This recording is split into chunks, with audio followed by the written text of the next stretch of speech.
Coming up, Iowa City families bounce into the Halloween spirit. And later, the Iowa Music Awards goes all out for the area's best. Iowa soccer takes down top-seeded Michigan State to advance in the Big Ten tournament. Cloudy skies and chilly nights are up ahead. All that and more coming up on this Monday morning edition of DITV News. Don't go anywhere. DITV News starts right now.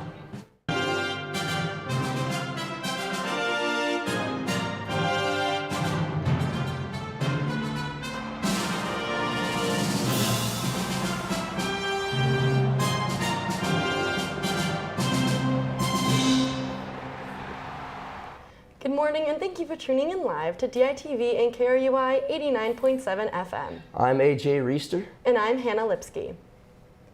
Mercy Iowa City has announced the University of Iowa the winner for the auction to buy the bankrupt hospital.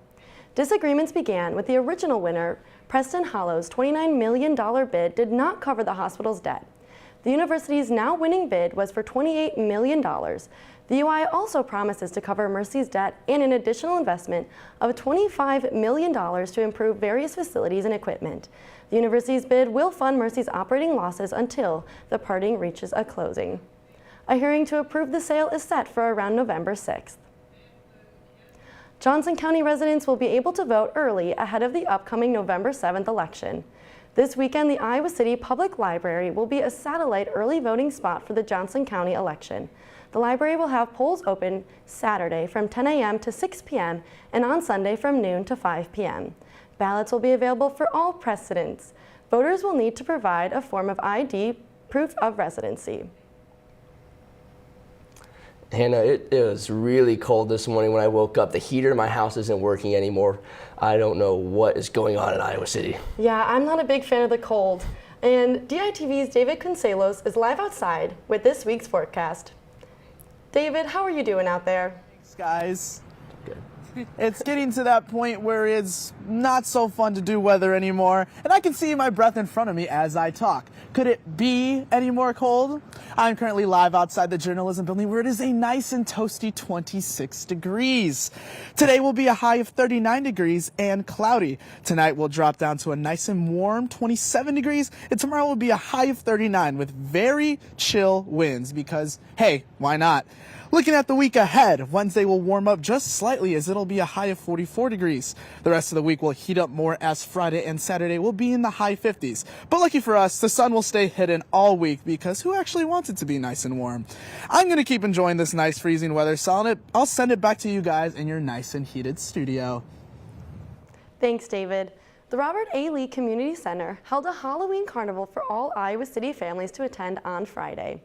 The event was spread throughout the entire building with different activities in different areas. Parents led their children through mini scavenger hunts, arts and crafts, bouncy houses, and more, while staff members handed out stickers and candy. This is all about community. It's all about people getting to know people that live with them in the community, having a space to interact with each other, having a great place to bring their families out that's safe and fun, and just getting to enjoy an evening out. The Iowa community will continue to grow stronger as events like this continue, and we can look forward to more in the future. Over the weekend, gun violence erupted across the country as multiple mass shootings were reported. DITV's Jace Bertrand is in the newsroom with more on the shootings. Yes, Hannah, after the mass shooting in Maine Wednesday night, this Halloween weekend saw an additional 12 mass shootings, according to the Gun Violence Archive. The nonprofit classifies a mass shooting as 4 or more people shot with a firearm. Most of the shootings occurred late Saturday night and into the early Sunday morning hours with big groups of people. In Texarkana, Texas, a fight broke out before guns were pulled that ended up killing 3 people and injuring an additional 3 Saturday night. Sunday at midnight, police arrived to a large gathering before shots rang out, leaving 1 dead and 9 injured in Indianapolis. In Ybor City in Florida at 3 a.m. Sunday morning, an altercation between 2 people got violent and guns were pulled. A teenager and a young adult were killed and 16 others were injured. Other shootings that resulted in fatalities were Dodge City, Cumberland, and Mansfield. In total, 10 states had shootings, resulting in 11 people dead and 76 reported injuries. So far, only 2 suspects have been arrested for the shootings, as investigations for all the cases are ongoing. Back to you, Hannah. Thank you, Jace. Friends star Matthew Perry was found dead in his home Saturday, and the cause of death has not been determined yet.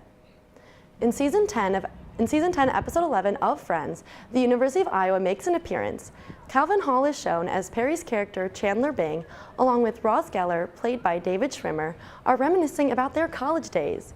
Due to the cameo, many fans of the sitcom believe Chandler and Ross are Hawkeyes. With alumni like Gene Wilder, it wouldn't surprise me if Chandler was an Iowa graduate. Iowa's Best in Music was collected last night for the Iowa Music Awards. DITV reporter Colin Carithers has more on the evening on who went big and who went home.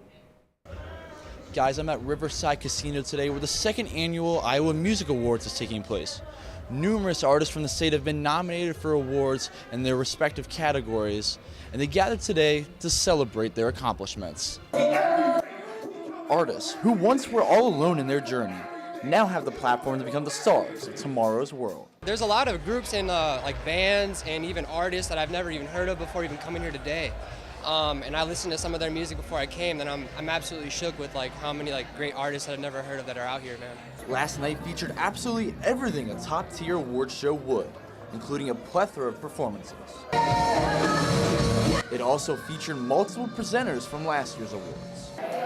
And we are podcasters, but we're also musicians, so we know how important podcasts are. The importance of this event was evident as emotions ran high, especially for the nominees and winners. I went on script because I'm nervous, but thank you all so much. I'm going to go cry for a little bit now, so thank you. I really appreciate this. Tone had wanted an event like this for the Iowa community for years, so he finally took it upon himself to start it. I'm going to give my favorite quote. I used to say somebody should do something, then I realized I am somebody. The Iowa Music Awards has its glamour, but its true purpose is to bring the industry in Iowa to center stage. The goal is to create an Iowa music industry so we don't have to leave Iowa in order to get any big accomplishments or to network and make big things happen. Tonight's event was to recognize the 90 nominees, but it also served as a great way for not only the artists, but everyone involved to connect with the love of music being at the root. From Riverside Casino, Colin Carithers, DITV. Thanks, Colin. Now open, the Iowa Memorial Union has a new store attached to the Hawk Shop. The new location serves dually as a convenience store and a Starbucks. Starbucks already has a location on campus on Burlington Street near the Voxman Music Building. With the second Starbucks on campus, this addition joins Old Gold Creamery and the Food Pantry as addition to the fall 2023 semester. The renovation was made with the students at the university in mind. No matter what we do in this facility, our goal is always to provide something for students, and that in turn generates traffic for us, but we desire to be a vibrant place that serves students well. With a cafe already in the IMU, Starbucks will join the mix as another option for students. The IMU has more improvements planned for the future as they reimagine the entire facility. Fans of the supernatural gathered for the Metaphysical Expo as it made its way to Johnson County yesterday. DITV reporter Gio Levitino has more on the event. This Halloween, make sure to keep Lady Luck on your side as the Metaphysical Expo makes its stop in Iowa City. The event makes its return to Johnson County after missing its scheduled 2021 appearance due to COVID reasons. The event this year featured nearly 40 different mediums, psychics, and more, along with a food truck outside to cater the visitors.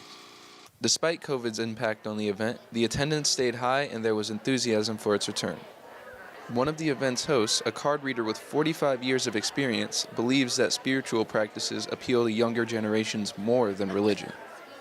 I can't tell you that overall, the human race is raising consciousness, and people who may not have been curious or interested are getting curious and interested. Now people want to have a spiritual life, but not be tied to religion. The expo was full of interesting trinkets and gemstones, all of which have their own unique meanings.